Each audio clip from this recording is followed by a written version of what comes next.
Shalom.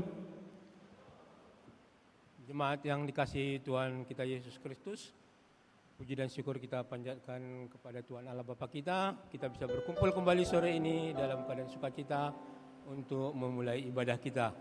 Baiklah Bapak Ibu, saudara-saudari sekalian, marilah kita persiapkan hati dan pikiran kita di dalam ibadah ini dan memohon kepada Tuhan kiranya ibadah kita ini berkenan kepada Tuhan, sehingga melalui ibadah ini kita memperoleh berkat dan kekuatan untuk menjalani kehidupan kita di kemudian hari sesuai dengan kehendak Tuhan. Kita bersaat teduh sejenak.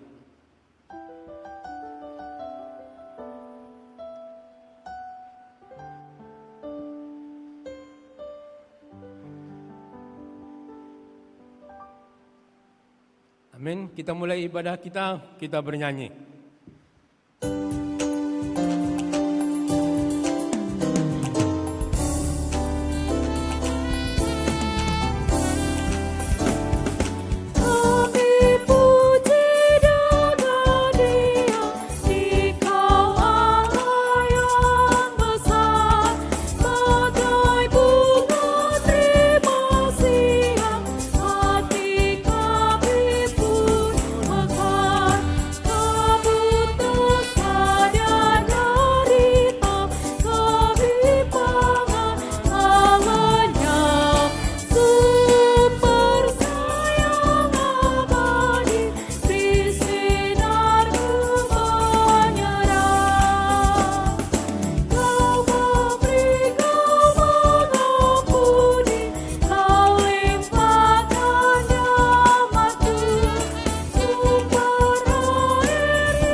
Di dalam nama Allah Bapa dan nama anaknya Tuhan Yesus Kristus dan nama Roh Kudus, Halik langit dan bumi.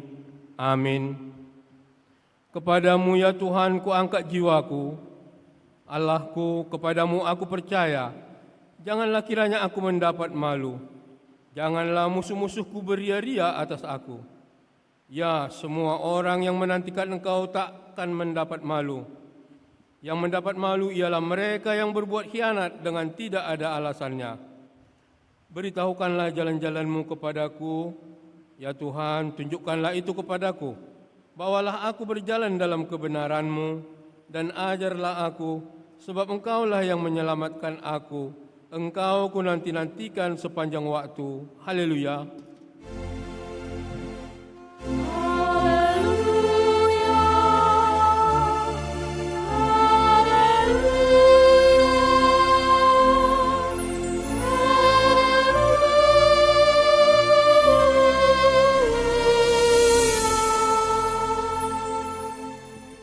Kita berdoa. Ya Allah Bapa kami yang ada di sorga, kami mengucap syukur dan terima kasih kepadamu karena Engkau memberitahukan kepada kami di dalam anak-Mu Yesus Kristus bahwa langit dan bumi akan lenyap, akan tetapi firman-Mu kekal selama-lamanya. Dan pada hari akhir semua manusia akan menghadap tahta pengadilan-Mu. Kasihanilah kami ya Tuhan, tetapkanlah hati kami dengan Roh-Mu yang kudus untuk mempercayai firman-Mu itu. Ingatkanlah kami agar kami selalu berdoa, sehingga bersukacita senantiasa menantikan kedatangan anak-Mu Yesus Kristus Tuhan kami, sehingga kami memperoleh hidup yang kekal. Amin. Jemaat dipersilakan duduk.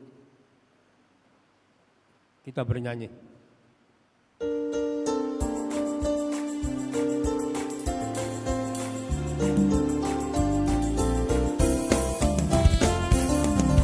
Jika padaku ditanyakan apa akan ku beritakan pada dunia penuh penderitaan, kan ku sampaikan kabar baik pada orang-orang miskin, pembebasan bagi orang yang ditawan, yang buta dan yang penglihatan, yang tertindas dibebaskan. Sungguh tahun rahmat Tuhan sudah tiba. Kerajaan Allah penuh kurnia, itu berita bagi isi dunia. Jika padaku ditanyakan apa akan ku sampaikan pada dunia yang penuh dengan cobaan, aku bersaksi dengan kata tapi juga dengan karya menyampaikan kasih Allah yang sejati. Tak tersedia bagi kita pengampunan dan anugerah keselamatan ke Kristus puteranya. Kerajaan Allah penuh kurnia, itu berita bagi isi dunia.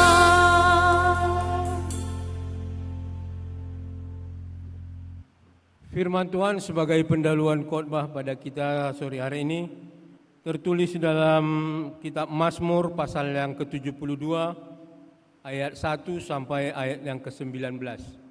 Marilah Bapak Ibu kita membacanya secara responsoria dan nanti di ayat ke-19 kita sama-sama membacanya. Mazmur 72 ayat 1 sampai 19. Doa harapan untuk Raja dari Salomo.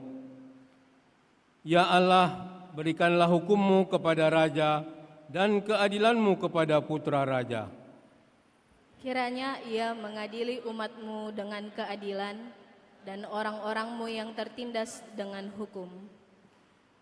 Kiranya gunung-gunung membawa damai sejahtera bagi bangsa dan bukit-bukit membawa kebenaran. Kiranya ia memberi keadilan kepada orang-orang yang tertindas dari bangsa itu, menolong orang-orang miskin, tetapi meremukkan pemeras-pemeras. Kiranya lanjut umurnya selama ada matahari dan selama ada bulan, turun-temurun. Kiranya ia seperti hujan yang turun ke atas padang rumput, seperti dirus hujan yang menggenangi bumi. Kiranya keadilan berkembang dalam zamannya dan damai sejahtera berlimpah sampai tidak ada lagi bulan. Kiranya ia memerintah dari laut ke laut, dari sungai Efrat sampai ke ujung bumi. Kiranya penghuni padang belantara berlutut di depannya dan musuh-musuhnya menjilat debu. Kiranya raja-raja dari Tarsis dan pulau-pulau membawa persembahan-persembahan. Kiranya raja-raja dari Sheba dan Seba menyampaikan upeti. Kiranya semua raja sujud menyembah kepadanya dan segala bangsa menjadi hambanya. Sebab ia akan melepaskan orang miskin yang berteriak minta tolong, orang yang tertindas dan orang yang tidak punya penolong. Ia akan sayang kepada orang yang lemah dan orang miskin. Ia akan menyelamatkan nyawa orang miskin. Ia akan menebus nyawa mereka dari penindasan dan kekerasan, darah mereka mahal di matanya. Hiduplah ia, kiranya dipersembahkan kepada emas Seba, kiranya ia didoakan senantiasa dan diberkati sepanjang hari. Biarlah tanaman gandum berlimpah-limpah di negeri, bergelombang di puncak pegunungan. Biarlah buahnya mekar bagaikan Libanon, bulir-bulirnya berkembang bagaikan rumput di bumi. Biarlah namanya tetap selama-lamanya, kiranya namanya semakin dikenal selama ada matahari. Kiranya segala bangsa saling memberkati dengan namanya dan menyebut dia berbahagia. Terpujilah Tuhan Allah Israel yang melakukan perbuatan yang ajaib seorang diri. Dan terpujilah kiranya namanya yang mulia selama-lamanya, dan kiranya kemuliaannya memenuhi seluruh bumi. Amin, ya amin. Demikian firman Tuhan. Berbahagialah setiap orang yang mendengar firman Allah, yang menghayati serta mengamalkannya. Kita bernyanyi.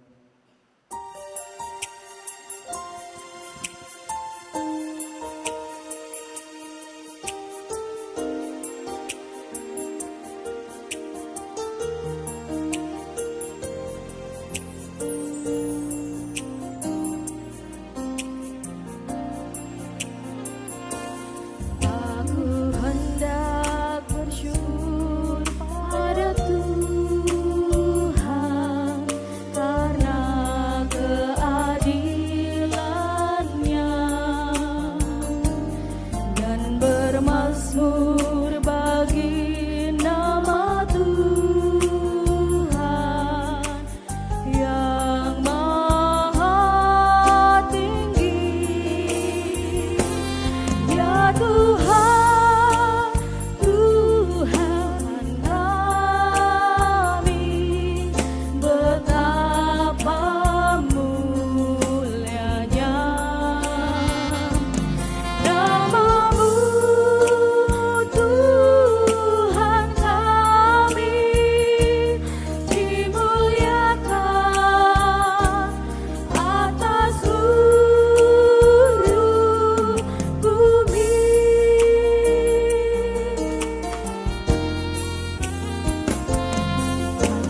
Hendak bermazmur pada Tuhan karena keadilan-Nya dan bermazmur bagi nama Tuhan yang maha tinggi. Ya Tuhan, Tuhan kami, betapa mulianya nama-Mu, Tuhan kami, dimuliakan atas seluruh bumi. Ya Tuhan, Tuhan kami, betapa mulianya nama-Mu, Tuhan kami, dimuliakan atas seluruh bumi. Ya Tuhan, Tuhan kami, betapa mulianya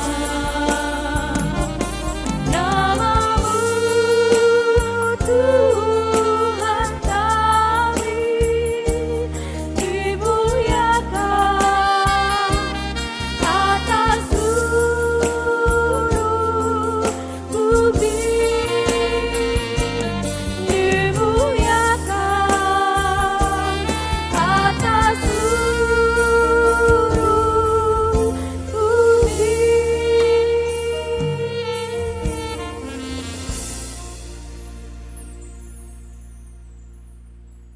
Jemaat yang dikasihi Tuhan kita Yesus Kristus, pada saat ini marilah kita mengakui segala dosa dan kesalahan kita yang telah kita perbuat di belakang hari, baik kepada sesama kita manusia, terlebih lagi kepada Tuhan, baik melalui perkataan, perbuatan, melalui pun pikiran kita yang sering tidak sesuai dengan kehendak Tuhan. Pada saat ini, marilah kita datang dengan kerendahan hati, memohon keampunan dosa kepada Tuhan kita.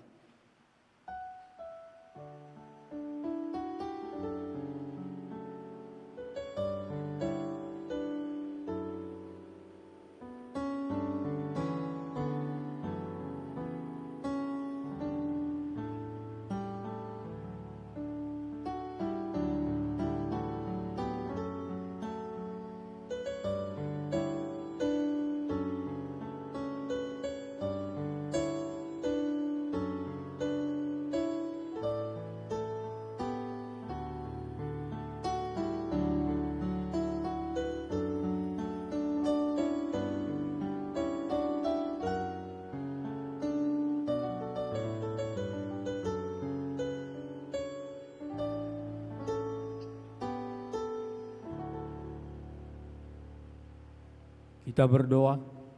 Bapa kami yang di sorga yang maha kuasa dan pengasih, Engkau tidak berkenan melihat kematian orang fasik, tetapi Engkau berkenan kepada pertobatannya agar ia hidup.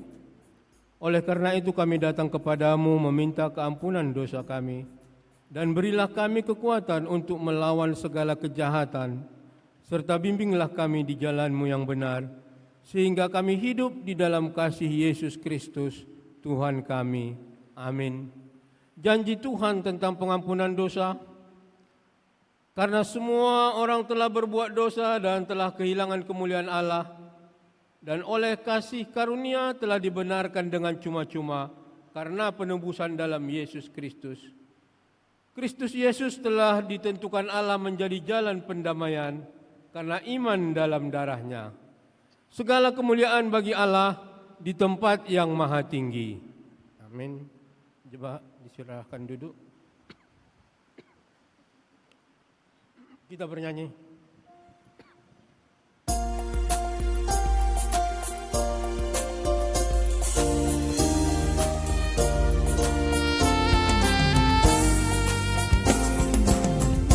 Menebus yang maha kuasa, bela kami hidupmu, datang dan senantiasa tinggal dalam umatku, hingga beserta malaikat yang mengabdi menyembah. Kami turut memuliakan kasih-Mu selamanya. Sempurnakan ciptaan-Mu, basuh noda dan celah. Tunjukkanlah bumi baru yang penuh bahagia. Makin mulia, makin suci diri kami mohon, sampai nanti kami puji Dikau dalam terang bangsa.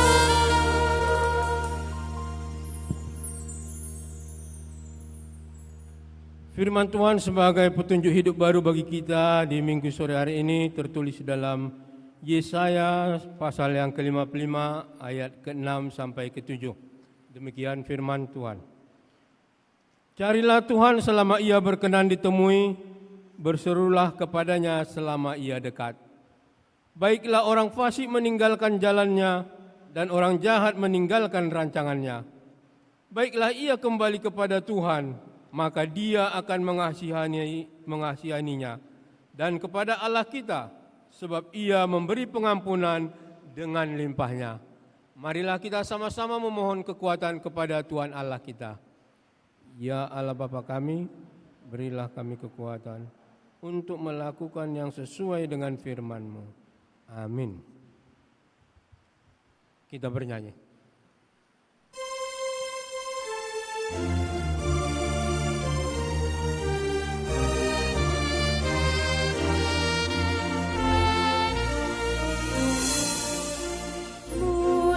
Muliakan Allah Bapa, muliakan Putra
Marilah kita bersaksi mengikrarkan pengakuan iman kita bersama jemaat pada segala abad di seluruh dunia ini.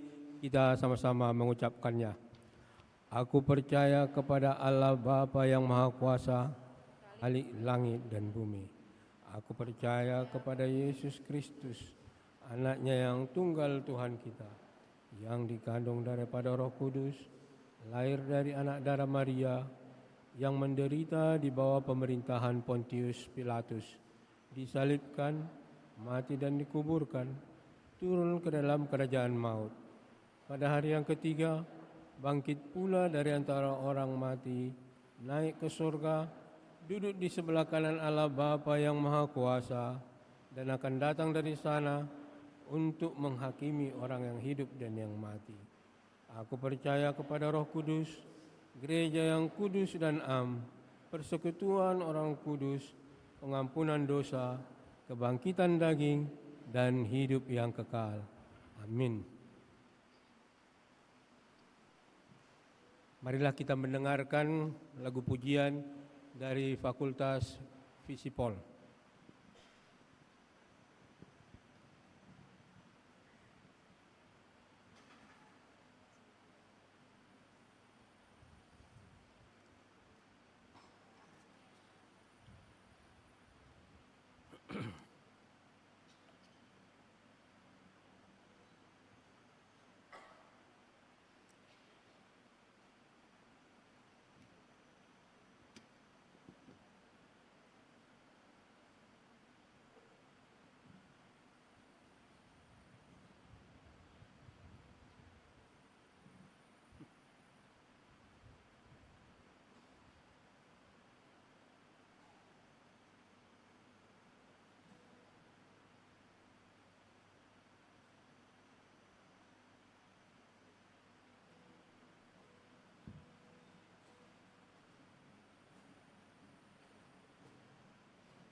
Bapak Ibu yang dikasihi oleh Tuhan kita Yesus Kristus, sebagai tambahan berita jemaat yang ada tertulis di sini, kami sampaikan bahwa terkait dengan kegiatan GKPI Peduli berhubung dengan bencana alam yang terjadi saat ini, gereja mengajak kita untuk ikut berpartisipasi membantu saudara-saudara kita yang mengalami bencana di Tapanuli Utara, Tapanuli Tengah, Tapanuli Selatan.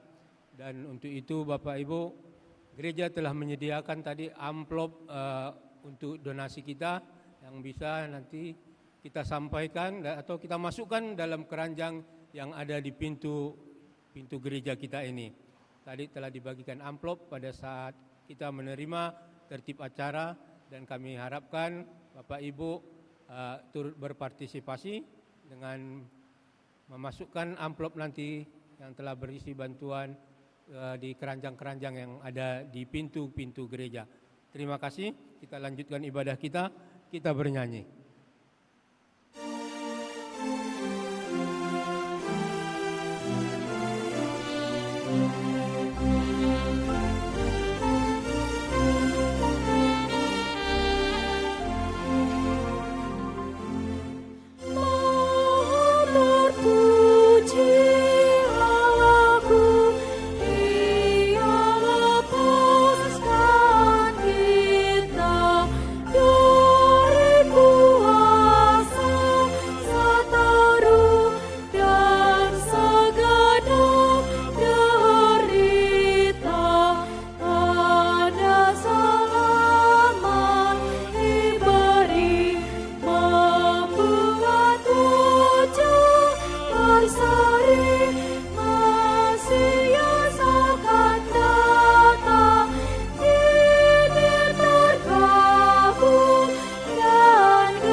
Damai sejahtera dari Allah Bapa kita yang melampaui segala akal, itu yang senantiasa menguasai hati, jiwa, dan pikiran kamu sekalian, di dalam nama Tuhan Yesus Kristus. Amin. Shalom untuk kita semuanya. Tema minggu kita Advent kedua ini, bertobatlah, kerajaan Allah sudah dekat. Dasar teks kita diambil dari Matius pasal yang ketiga, ayat yang pertama sampai ayat yang ke-12.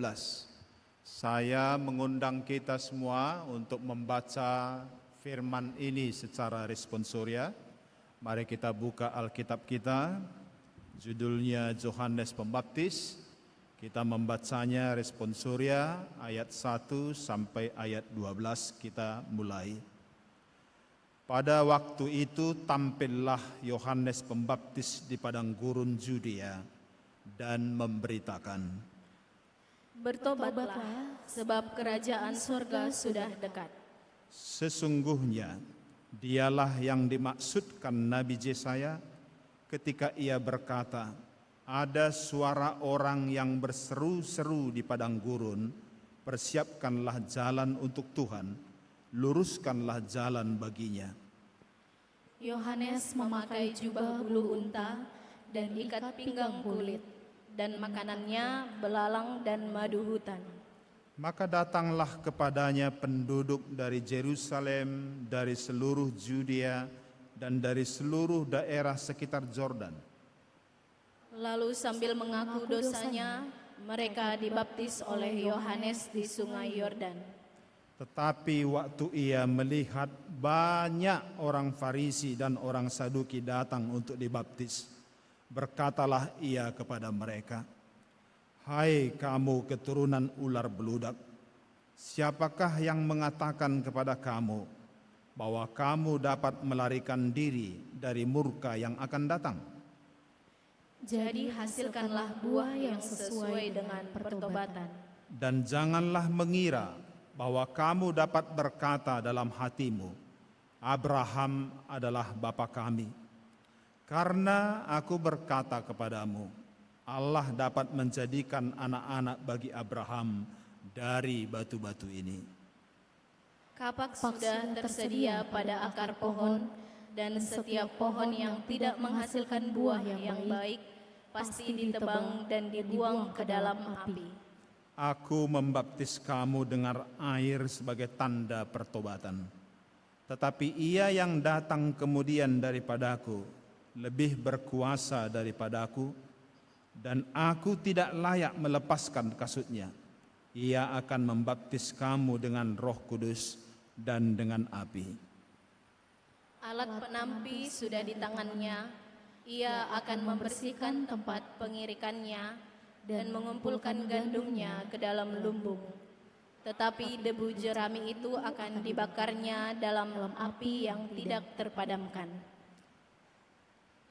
Sekarang kita telah memasuki minggu-minggu Advent, minggu penantian akan kedatangan Mesias sebagai penolong, yaitu Yesus Kristus, Juru Selamat kita. Dari Advent ini kita memandang kepada Dia yang akan datang untuk menolong kita dari pergumulan-pergumulan yang kita alami. Minggu ini kita masih satu dalam pergumulan bencana kerusakan ekologis yang sangat memilukan, menyedihkan, dan amat mendukakan. Saya tidak menyebutnya bencana alam, tapi saya menyebutnya bencana kerusakan ekologis akibat dari ulah-ulah kecerobohan dan kerakusan manusia. Dari pergumulan ini kita menatap ke depan dan berharap kiranya penataan kota dan wilayah kita akan semakin baik. Dan tentu untuk itu kita memerlukan dua hal. Yang pertama adalah pemerintah yang baik dan warga negara yang baik yang mencintai lingkungan. Sebab bencana ini bukan buatan Tuhan, tapi ulah kerakusan dan kecerobohan manusia. Kita baca Alkitab bahwa Tuhan menciptakan bumi ini sangat baik, bahkan teramat baik. Tapi manusia, para penguasa, pengusaha, dan kaum burjuis telah merusak lingkungannya, maka jadilah banjir, longsor, dan bencana-bencana sebagainya. Oleh karena itu perlu kesadaran atau pertobatan atau perlu hati nurani. Tapi kita bertanya, siapa yang bisa menyadarkan dan menginsafkan manusia ini? Di minggu Advent ini dijawab bahwa Dia sang hakim yang akan menampi dan menebang manusia akan datang, yaitu Tuhan kita Yesus Kristus. Dan di sini disebutkan bahwa kedatangannya akan didahului oleh seorang penunjuk jalan yang menekankan seruan pertobatan, yaitu Yohanes Pembaptis. Jadi teks khotbah kita saat ini membawa kita untuk berkenalan dan belajar dari dua tokoh ini. Tema kita, bertobatlah sebab kerajaan sorga sudah dekat. Saudara-saudari tahu ada dua orang yang menyerukan kata-kata ini. Pertama-tama adalah Yohanes Pembaptis. Tetapi sesudah Yohanes Pembaptis ditangkap, datanglah Yesus melanjutkannya, memberitakan, waktunya telah genap, kerajaan Allah sudah dekat, bertobatlah dan percayalah kepada Injil. Sekarang kita mau bertanya, siapakah Yohanes Pembaptis ini? Di sini disebutkan profil sekaligus tugas dari Yohanes Pembaptis. Yang pertama profil yang utama dinyatakan di sini adalah tentang misteri asal usulnya. Perhatikan ayat 3.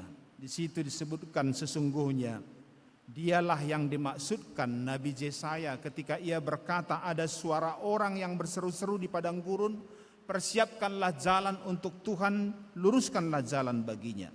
Jadi dia adalah seorang yang dinubuatkan Nabi Yesaya. Itu kita temukan dalam Yesaya 40. Di situ di Yesaya 40 dinubuatkan bahwa dialah yang akan mendahului atau untuk mempersiapkan jalan bagi Tuhan. Itu berarti sebelumnya sudah ada lebih dahulu orang yang dinubuatkan, yaitu yang didahuluinya. Dalam Yesaya 7 dan Yesaya 9, sekitar tahun 734 sebelum Masehi, Yesaya sudah menubuatkan akan datang seorang Mesias. Lalu 200 tahun kemudian, yaitu tahun 540, Yesaya menubuatkan Yohanes Pembaptis dalam Yesaya 40 tadi. Dan pada waktu yang sama pula, Nabi Mika juga menubuatkan bahwa Mesias akan lahir di Bethlehem, dinubuatkan dalam Mika 5. Jadi jelas di sini bahwa kedatangannya sudah dinubuatkan. Yesaya menubuatkan dua orang ini, yaitu Yohanes Pembaptis dan Yesus Kristus. Profil selanjutnya adalah tentang ciri-ciri penampilannya. Pada ayat 4, Yohanes Pembaptis memakai jubah bulu unta dan ikat pinggang kulit, dan makanannya belalang dan madu hutan. Ada beberapa catatan yang menarik tentang ini. Yang pertama, memakai jubah bulu unta dan ikat pinggang kulit. Ternyata sebelum Yohanes Pembaptis sudah ada nabi yang berpenampilan seperti itu. Namanya adalah Nabi Elia. Mengapa Yohanes Pembaptis mengambil tampilan itu? Jawabnya adalah menggenapi nubuatan Nabi Maleaki. Pada pasal 4 ayat 5 Nabi Maleaki mengatakan, sesungguhnya firman Tuhan mengatakan, sesungguhnya aku akan mengutus Nabi Elia kepadamu menjelang datangnya hari Tuhan. Jadi itu menggenapi nubuatan Maleaki. Yang kedua adalah makanannya belalang dan madu hutan. Yang pertama adalah belalang. Ternyata ada 2 belalang. Yang pertama adalah serangga, yang kedua adalah buah pohon. Satu versi berpendapat belalang dalam arti serangga secara geografis diragukan keberadaannya di padang gurun. Karena itu kuat sekali pendapat bahwa ini bukan serangga, tapi ini adalah buah dari pohon yang bernama pohon belalang. Buahnya seperti kacang koro, bentuknya berlekuk seperti belalang. Jadi kacang koro panjangnya itu sepanjang kacang arcis, mungkin lebih panjang dari kacang arcis. Tapi buah belalang ini bijinya lebih besar, sebesar biji pete, dan dapat dimakan setelah diolah dengan benar. Kemudian madu hutan, ini tidak diragukan lagi. Ini adalah madu yang dihasilkan lebah-lebah liar yang hidup di padang dan di pohon-pohon. Nah, sekarang kita mau mendalami tentang tugas-tugasnya. Pada ayat 3b disebutkan ada suara orang yang berseru-seru di padang gurun. Realitanya Yohanes Pembaptis bukan di padang gurun, tapi di Sungai Yordan. Ternyata padang gurun di sini bukan bahasa harafiah, bukan menerangkan mengenai lokasi geografis, tapi ini adalah bahasa metafora untuk melukiskan kondisi spiritual orang Israel pada saat itu. Hidup spiritualitas yang dimetaforakan seperti padang gurun yang tandus dan yang kering. Tapi dalam konteks ini, arti padang gurun adalah satu bentaran gurun yang luas. Di situ tidak ada petunjuk jalan, sehingga orang yang ada di situ akan menjadi sesat dan kehilangan arah. Begitulah kondisi spiritual orang Israel atau jalan hidup orang Israel pada waktu itu, berada di jalan sesat atau kehilangan arah hidup.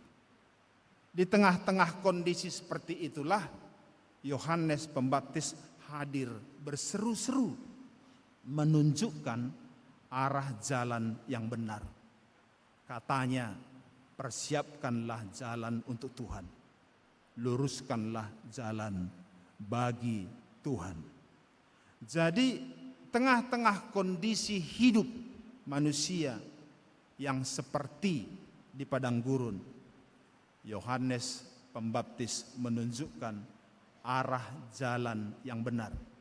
Dan jalan yang benar itu, jalan yang menuju hidup adalah Tuhan Yesus Kristus. Sehingga apabila Israel mau menempuh atau menerima dan berjalan menurut petunjuk Sang Mesias ini, maka Israel tidak akan sesat dan tidak akan binasa dalam kesesatannya. Karena itu dia berseru-seru, persiapkan dan luruskan bagimu jalan untuk Tuhan, yaitu hatimu. Bulatkan, serahkan, dan percayakan kepadanya. Itulah seruan Yohanes. Di tengah-tengah kondisi orang Israel yang sesat jalan, di situ dia hadir memberikan petunjuk jalan, supaya orang yang mau mendengarnya tidak lagi sesat jalan. Tadi saya menyinggung bencana ekologis yang seakan-akan sudah menjadi langganan lingkungan kita.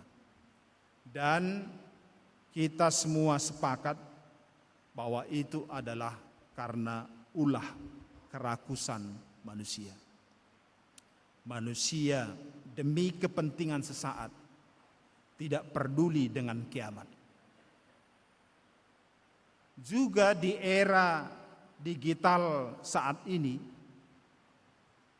manusia menampilkan gaya-gaya hidup ketamakan dan kenikmatan sesaat. Manusia hidup dalam kerakusan dan ketamakan. Itu adalah jalan-jalan kesesatan. Jalan-jalan hidup manusia yang hilang arah, bagaikan hidup di padang gurun. Maka dalam konteks inilah kita semua dipanggil untuk tampil dan berseru-seru seperti Yohanes Pembaptis untuk menunjukkan arah jalan yang benar kepada anak-anak, kepada sahabat-sahabat, kepada teman-teman. Dan kita tahu bahwa jalan yang benar itu adalah Tuhan. Maka kepada semua yang salah arah dan yang sesat jalan, kita dipanggil berseru seperti Yohanes Pembaptis. Sekarang sedang bergema seruan pertobatan ekologis. Tuntutan untuk menutup perusahaan-perusahaan yang merusak lingkungan. Sekarang lagi bergema seruan selamatkan lingkungan. Itulah seruan-seruan Yohanes Pembaptis dalam konteks pergumulan-pergumulan kita pada minggu-minggu dan mungkin pada bulan-bulan. Dan mungkin kondisi ini agak panjang dan dibutuhkan seruan Yohanes Pembaptis. Kita harus memberikan petunjuk jalan kepada semua orang yang sudah sesat arah berpikir, sesat arah hidup, sesat orientasi berpikir tentang kebahagiaan dan apa itu hidup. Maka kita harus berseru, menyerukan seruan-seruan Yohanes Pembaptis ini. Tapi mungkin kita bertanya, siapalah yang mau mendengar suaraku, lalu mau bertobat, meninggalkan jalannya yang sesat, dan kembali ke jalan Tuhan. Menarik sekali seruan Yohanes Pembaptis berikutnya. Kita perhatikan berikutnya, dia membedakan antara keturunan ular beludak dengan anak-anak Abraham. Tapi ini pun bahasa metafora, ya. Pada ayat 7 sampai ayat yang ke-9, saya undang kita sekali lagi untuk membaca cepat ayat 7 sampai ayat 9. Mari kita mulai. Tetapi waktu ia melihat banyak orang Farisi dan orang Saduki datang untuk dibaptis, berkatalah ia kepada mereka, "Hai kamu keturunan ular beludak, siapakah yang mengatakan kepada kamu bahwa kamu dapat melarikan diri dari murka yang akan datang? Jadi hasilkanlah buah yang sesuai dengan pertobatan. Dan janganlah mengira bahwa kamu dapat berkata dalam hatimu, Abraham adalah bapa kami.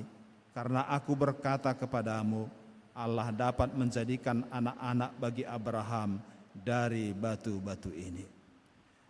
Yohanes Pembaptis menggunakan metafora ular beludak untuk menggambarkan sifat orang-orang tertentu. Ular beludak dalam bahasa aslinya, bahasa Yunani adalah echidnon.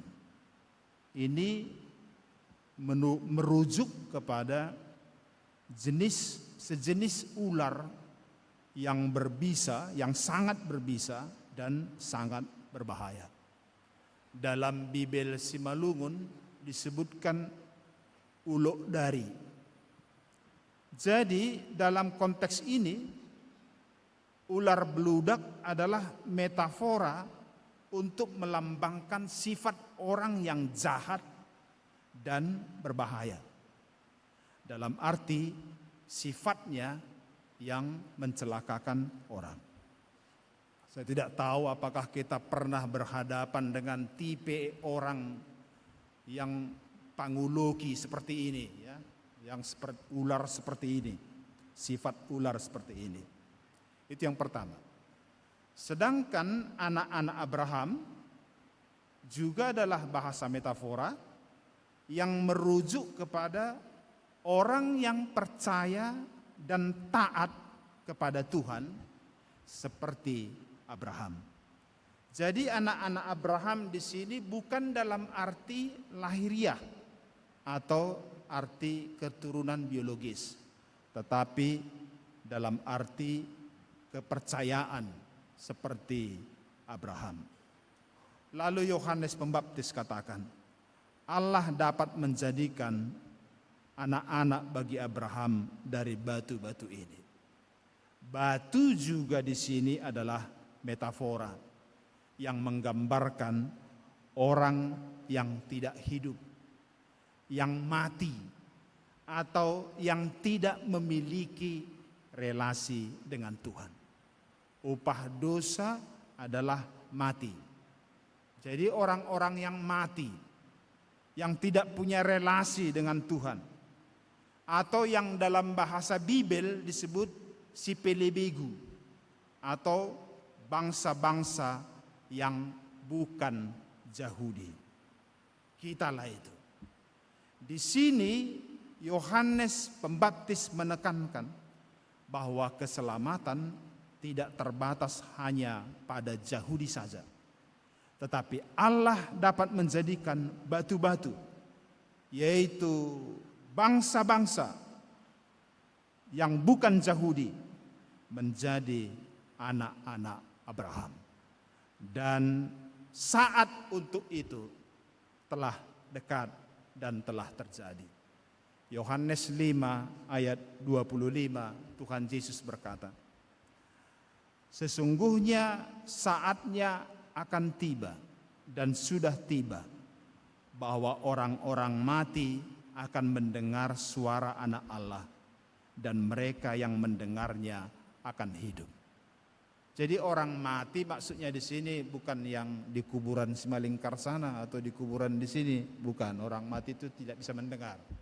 Tapi maksudnya di sini orang mati adalah Kejadian pasal 3, pasal 2, jangan kau makan nanti kau mati.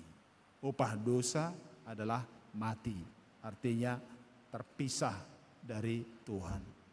Yang dalam orang Yahudi mengatakan bahwa kita ini yang bukan Yahudi adalah orang-orang yang disebut di sini batu.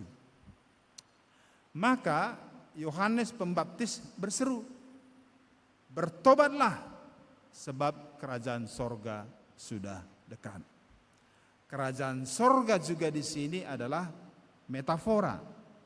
Metafora menggambarkan orang yang hidup di dalam iman kepada Kristus Yesus.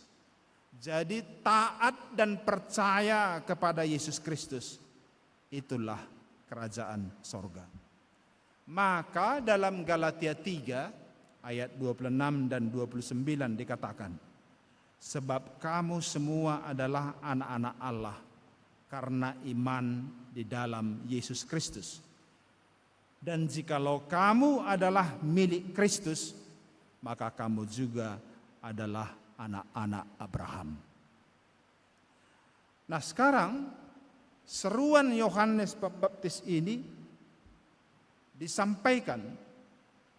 Pertanyaannya, siapa kita ini sekarang? apakah ular beludak atau anak-anak Abraham. Di sini Yohanes Pembaptis kembali menyampaikan sebuah metafora, yaitu kapak dan alat penampi. Kapak adalah alat untuk menebang pohon. Alat penampi untuk memisahkan gandum dari sekamnya. Pohon dan gandum itu juga adalah metafora untuk orang. Pohon adalah metafora untuk Israel. Pohon yang tidak menghasilkan buah yang baik pasti ditebang dan dibuang ke dalam api. Sekalipun secara lahiriah dia adalah keturunan Abraham. Gandum adalah metafora anak-anak Abraham yang datang dari semua suku-suku bangsa. Tuhan akan mengumpulkan gandumnya ke dalam lumbung, tetapi sekam atau debu jerami akan dibakarnya dalam api yang tidak terpadamkan. Jadi kapak dan alat penampi adalah alat seleksi atau pemisahan, dan tolak ukur seleksi yang ditekankan di sini adalah pertobatan dan buah pertobatan. Di sini Yohanes Pembaptis berterus terang bahwa dia tidak berkuasa untuk mengkampak dan menampi. Yang berkuasa untuk itu adalah Mesias, Yesus Kristus, Tuhan kita.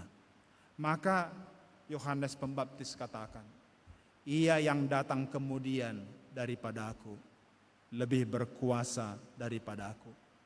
Kapak dan alat penampi ada di tangannya. Karena itu bertobatlah dan hasilkanlah buah pertobatan itu. Apa pertobatan yang ditekankan oleh Yohanes Pembaptis? Pertobatan yang ditekankan Yohanes Pembaptis adalah hati yang insaf, yang sadar, yang menyesali dosa, dan yang menyerahkan hidup kepada Tuhan. Dan pertobatan itu harus berbuah. Dan buah pertobatan itu adalah tindakan yang dihasilkan pertobatan itu, yaitu rajin berbuat baik. Roma 12 ayat 1 mengatakan ibadah. Bukan kebaktian, tapi ibadah. Arti ibadah itu dalam Roma 12 ayat 1 adalah mempersembahkan tubuh menjadi perilaku-perilaku yang berkenan kepada Tuhan. Atau yang kita sering sebut, atau Alkitab sering sebut dengan manusia baru, yaitu yang rajin berbuat baik. Dan kata Yohanes Pembaptis, ini harus. Kalau tidak, maka dia katakan pada ayat 7b, siapakah yang mengatakan kepada kamu bahwa kamu dapat melarikan diri dari murka yang akan datang? Kapak dan penampi ada di tangan Tuhan. Jadi itu pasti, kata Yohanes Pembaptis. Minggu lalu khotbah kita dari Yesaya 2 mengatakan bahwa Dia Tuhan kita itu adalah hakim dan wasit. Hakim pekerjaannya menjatuhkan hukuman, tapi wasit pekerjaannya menentukan siapa pemenang. Dia hakim dan dia wasit. Di sini dikatakan kapak dan alat penampi ada di tangannya. Dan itu pasti, kata Yohanes Pembaptis. Karena itu seruannya hanya satu. Bertobatlah, sebab kerajaan Allah sudah dekat. Yang terakhir, ayat yang ke-11, mari kita baca bersama-sama. Aku membaptis kamu dengan air sebagai tanda pertobatan, tetapi Ia yang datang kemudian daripadaku lebih berkuasa daripadaku, dan aku tidak layak melepaskan kasutnya. Ia akan membaptis kamu dengan Roh Kudus dan dengan api. Ia akan membaptis kamu dengan Roh Kudus dan dengan api. Sekali lagi, ini juga adalah bahasa metafora. Baptis artinya ditenggelamkan ke dalam. Bukan harus ke dalam air, ya. Tapi artinya baptis adalah ditenggelamkan ke dalam. Enggak mesti ke dalam air. Misalnya seperti kita Protestan, pembaptisan. Bukan ditenggelamkan ke dalam air kalau kita, tapi dibaptis ke dalam nama Bapa, Anak, dan Roh Kudus. Kesitunya kita ditenggelamkan ke dalam nama Bapa, Anak, dan Roh Kudus. Karena itu kita tidak perlu debit air yang banyak, setetes pun sudah. Di sini dibaptis dengan Roh Kudus dan api. Baptis artinya ditenggelamkan ke dalam. Roh Kudus artinya diberikan kuasa, kekuatan, dan penghiburan dari Tuhan. Api artinya panas, menyala, membakar, panas, dan membuat kita kadang takut dan menjadi gelisah. Artinya apa? Ketika Tuhan Yesus menenggelamkan kita ke dalam kasih karunia-Nya, kita diberinya dua. Yang pertama, diberinya kuasa menjadi anak-anak Abraham.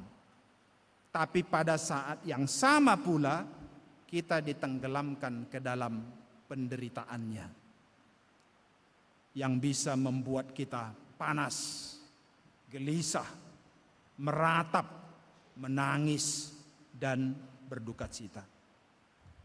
Konteks zaman murid-murid dahulu, api yang menjadi api bagi mereka adalah mereka ditangkap, dipenjara, dianiaya.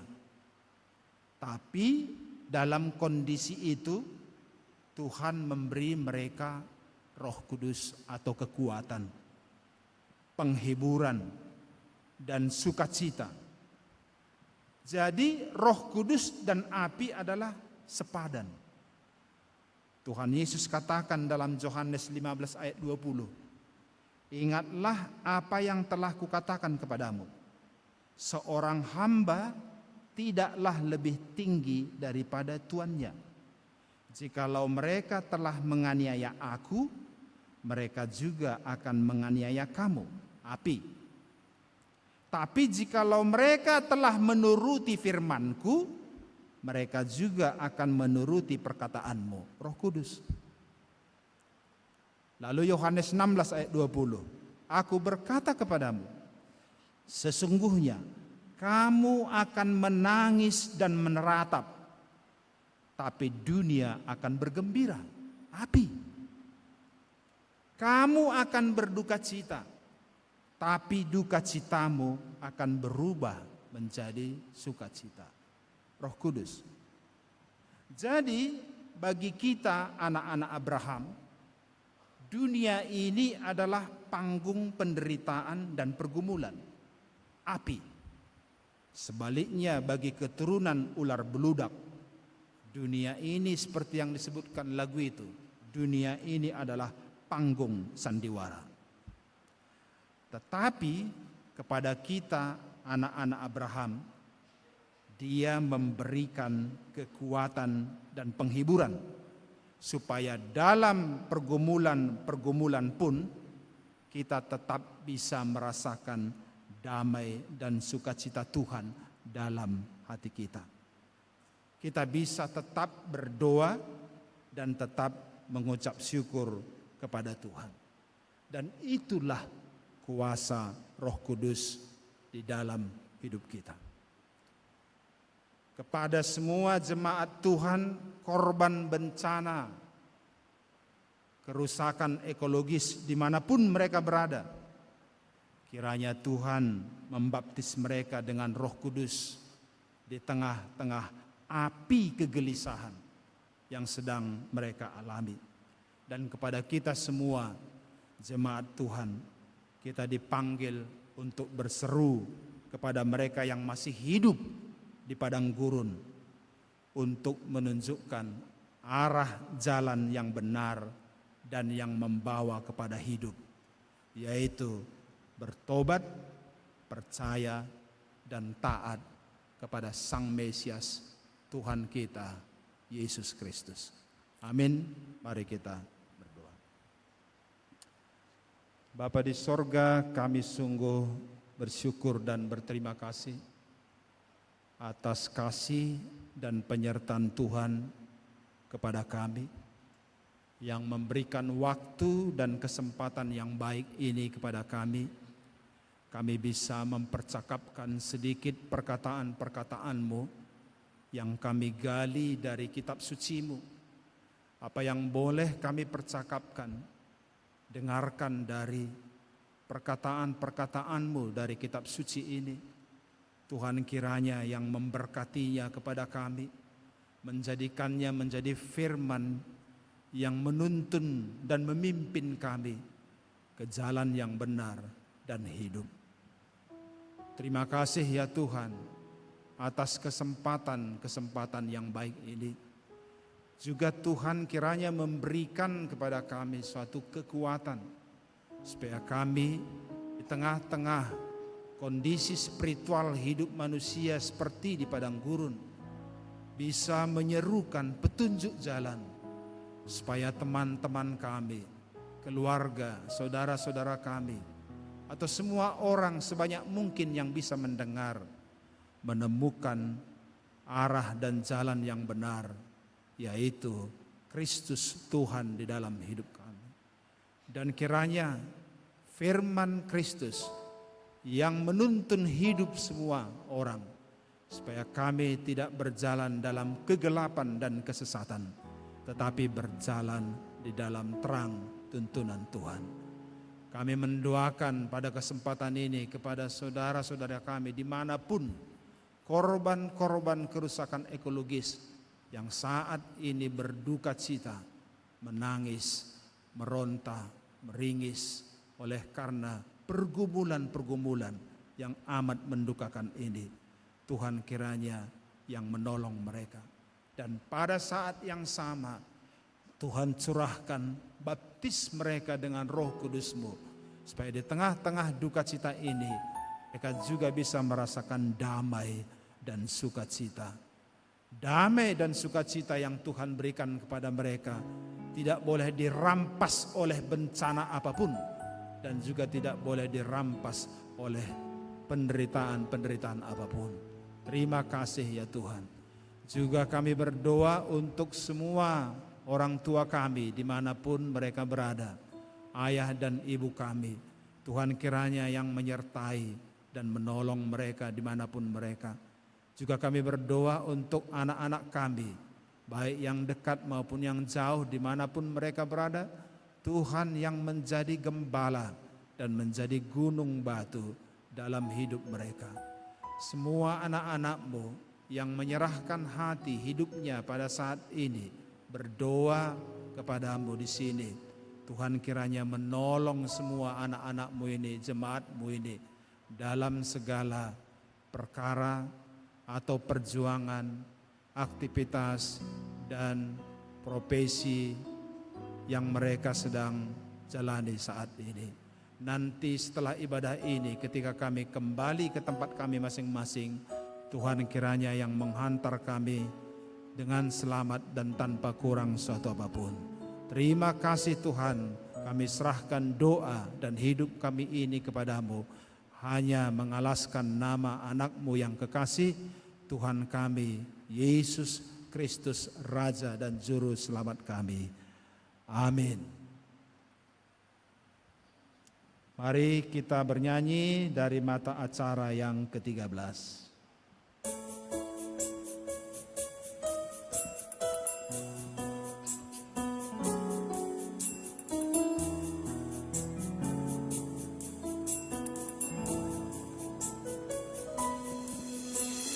Bukan dengan barang fana Kau membayar dosaku, dengan darah yang mahal, tiada noda dan celah. Bukan dengan emas perak Kau menebus diriku, oleh segenap kasih dan pengorbananmu. Ku telah mati dan tinggalkan cara hidupku yang lama. Semuanya sia-sia dan tak berarti lagi. Hidup ini ku letakkan pada mezbah-Mu ya Tuhan. Jadilah padaku seperti yang Kau ingini.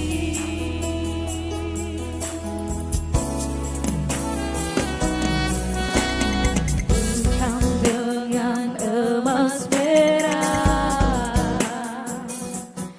Kau menebus diriku,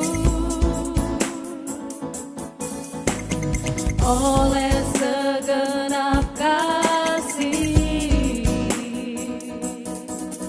dan pengorbananmu. Ku telah mati dan tinggalkan cara hidupku yang aman. Semuanya sia-sia dan tak berarti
Firman Tuhan menyapa dan menghantar kita untuk mengumpulkan semua persembahan kita pada sore ini.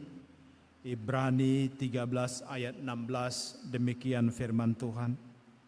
Dan janganlah kamu lupa berbuat baik dan memberi bantuan, sebab korban-korban yang demikianlah yang berkenan kepada Allah. Amin. Mari kita kumpulkan persembahan dan bantuan-bantuan kita.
Jemaat diundang untuk bangkit berdiri.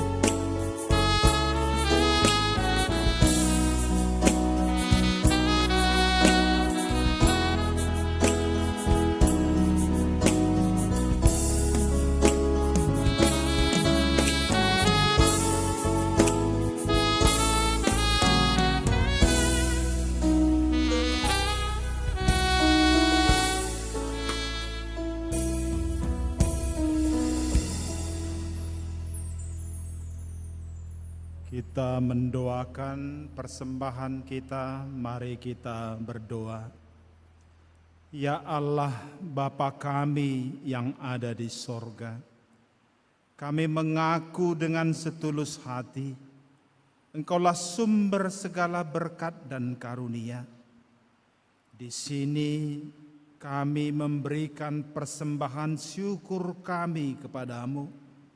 Terimalah Tuhan persembahan umat-Mu ini, dan berkatilah menjadi alat kesaksian, persekutuan dan pelayanan jemaat-Mu ini.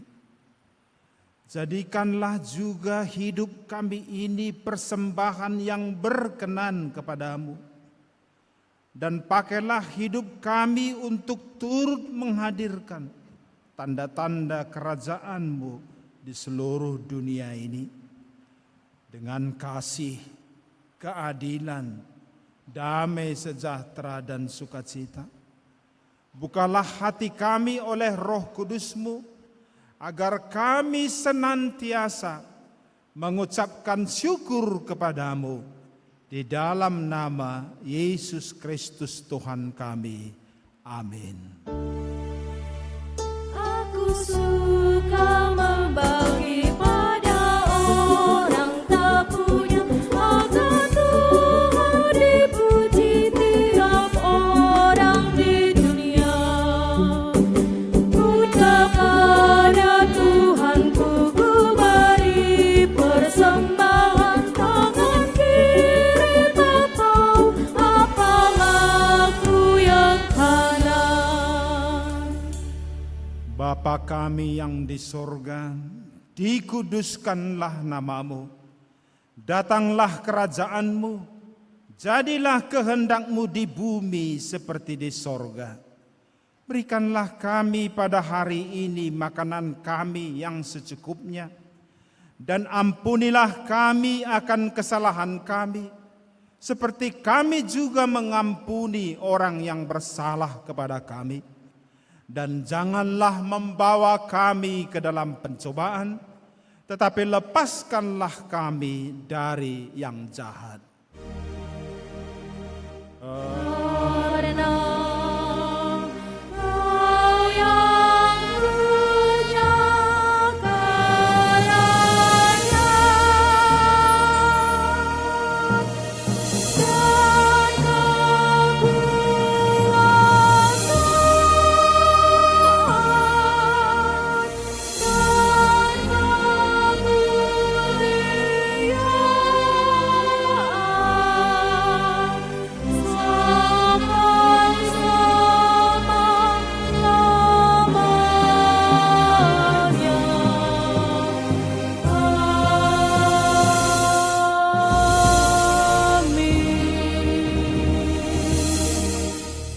Pulanglah dalam damai dan terimalah berkat Tuhan.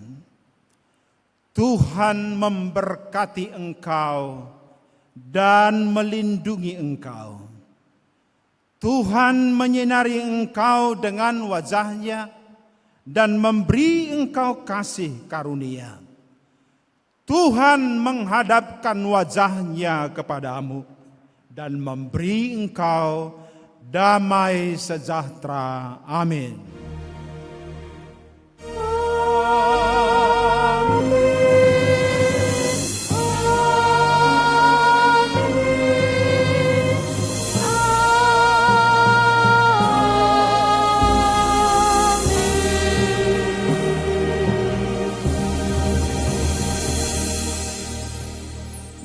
Amin. Selamat hari Minggu untuk kita dan selamat Advent untuk kita semuanya. Shalom, Horas.